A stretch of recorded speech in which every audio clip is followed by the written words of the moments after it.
The cone zone is almost everywhere, but road projects are coming throughout Peoria. Sayla Estelle takes a look at which Peoria streets are about to improve. Sayla?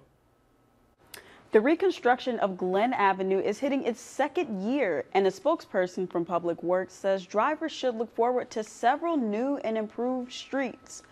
The nearly $10 million project began last year on the south end of Glen, and today crews are closing off the north end.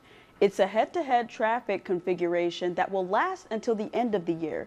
Reconstruction on Wisconsin Avenue will go from Nebraska to McClure this year, closing off different sections of that road, and they expect this $6 million project on Wisconsin to be completed next summer.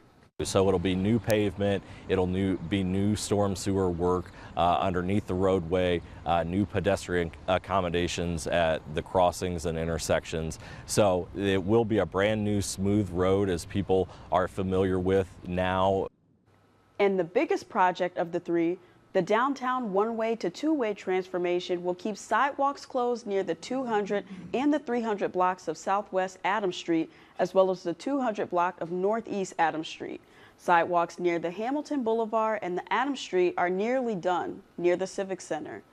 The spokesman for Public Works is urging drivers to give themselves more time while cones are still up. For more information about the updates on these projects, head to 25newsnow.com.